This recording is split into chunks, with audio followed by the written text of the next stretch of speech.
47-year-old woman to death in Harlem is waiting to face a judge. Police say Luis Marquez was waiting in the hallway of Carmen Lopez's apartment building when he attacked. Eyewitness News reporter Sonia Rincon with new details from Harlem.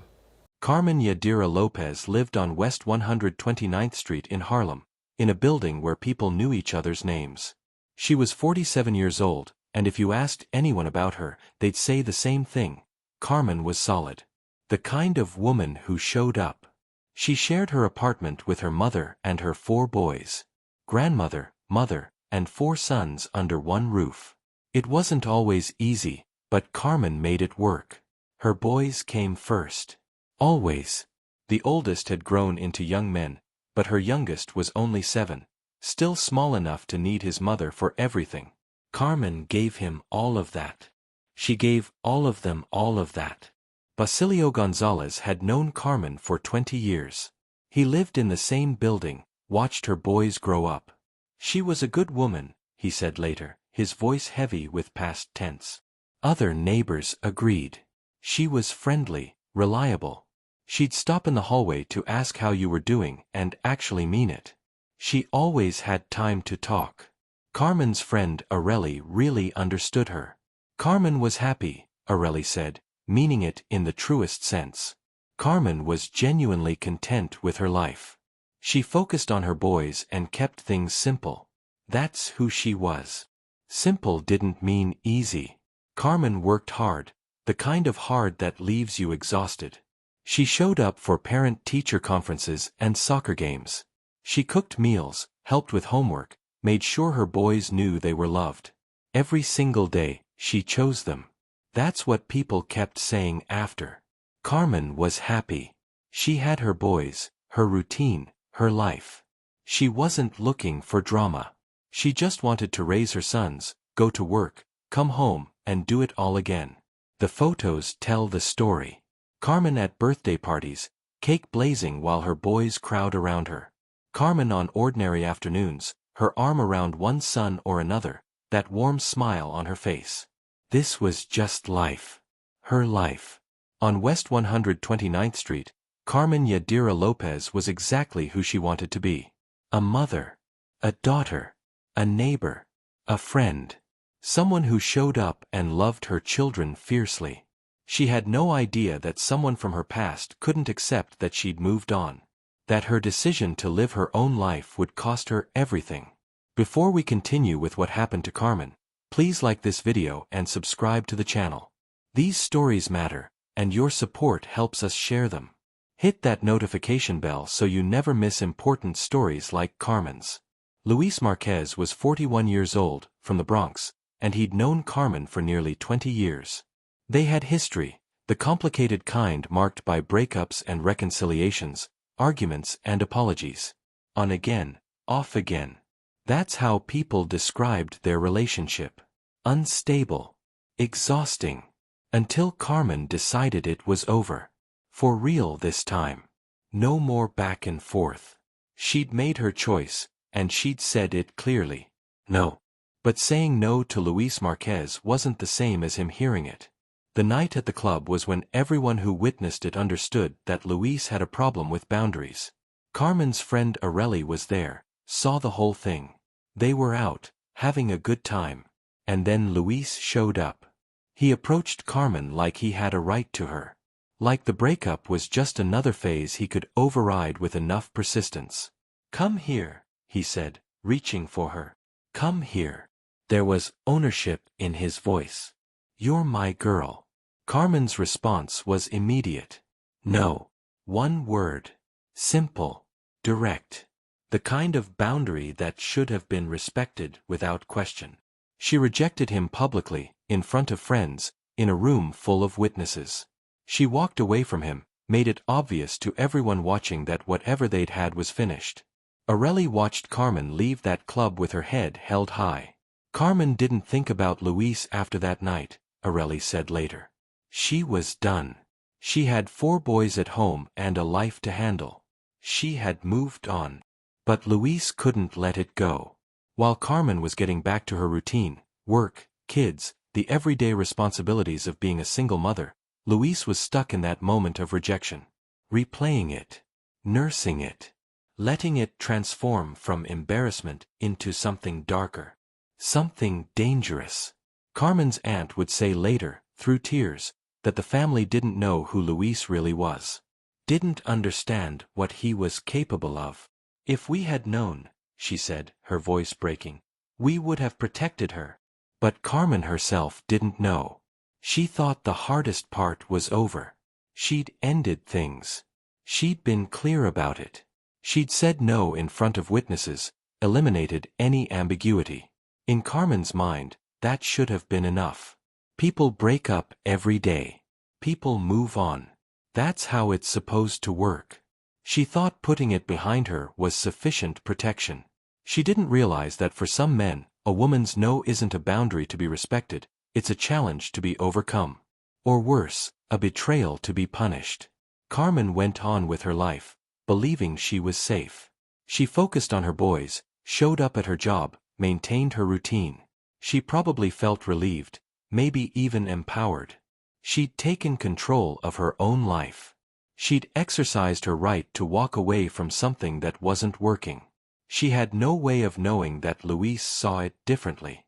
That in his mind, her rejection wasn't her right, it was his humiliation. And he was going to make her pay for it. The surveillance cameras caught what happened next. At 2:15 a.m., Luis Marquez entered the building. He was wearing a mask.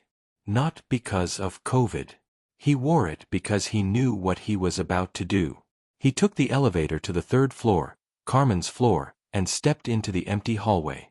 Then he positioned himself by the elevator. And he sat down. And he waited. The timestamp on the surveillance footage tells the story. 2:30 a.m. Luis is sitting there. 3 a.m. Still there. 3:30 a.m. He hasn't moved. 4 a.m. Over 2 hours now, sitting in that hallway, planning. Thinking about what he was going to do when those elevator doors opened. The hallway was empty, quiet. Families were sleeping. Children were dreaming. Nobody knew that down the hall, outside Carmen's apartment, someone was waiting with a knife. At 4:30 in the morning, the elevator dinged. The doors slid open. Carmen stepped out, probably tired, probably thinking about getting into bed. Just wanting to get home. Luis was right there waiting. The attack was immediate. Brutal. Carmen screamed. She called his name. Luis. Luis. Her voice echoing through the hallway, desperate and terrified. She begged him to stop. No, please. Stop. The neighbors heard it. Multiple people in that building heard a woman screaming, heard her calling someone's name, heard her pleading for her life. One neighbor, lying in bed, heard the commotion. But they didn't call 911. I thought it was just an argument, they'd say later, guilt evident in every word. People in the building had loud arguments sometimes. I didn't know. Another neighbor heard it too. The desperation in Carmen's voice should have been unmistakable, but they convinced themselves it was just another domestic dispute. Not their business. Carmen tried to run. Tried to reach her apartment door, just steps away. Steps from safety. Steps from her 4 sons sleeping inside. But she didn't make it. She collapsed in that hallway, bleeding, dying, while the building stayed silent. Someone saw a figure in a mask leave the building shortly after. They'd remember that later too, when it was too late. The building porter started his morning rounds. When the elevator doors opened on the 3rd floor, he saw her. He immediately called 911, his voice shaking. Paramedics arrived within minutes, rushing up with their equipment. But there was nothing they could do. Carmen Yadira Lopez was already gone. She'd died hours earlier, while help was just a phone call away. While neighbors listened to her scream and did nothing. Carmen died because Luis Marquez couldn't accept her no. But she also died because the people who heard her screaming for help convinced themselves it wasn't their responsibility to intervene. By Monday morning, West 129th Street was a crime scene. Yellow tape stretched across the entrance. Police cars lined the block. Detectives started piecing together what had happened. They knocked on doors, asked neighbors what they'd heard. Some were shaken, grappling with guilt over hearing Carmen scream and doing nothing. Others had slept through it entirely. Then detectives pulled the surveillance footage. Suddenly, they had the whole story. The cameras showed Luis Marquez entering at 2:15 a.m., face covered by a mask, taking the elevator to the third floor, positioning himself in the hallway.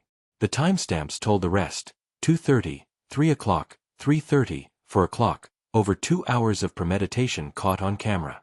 This wasn't passion. This was calculated. The footage became the centerpiece.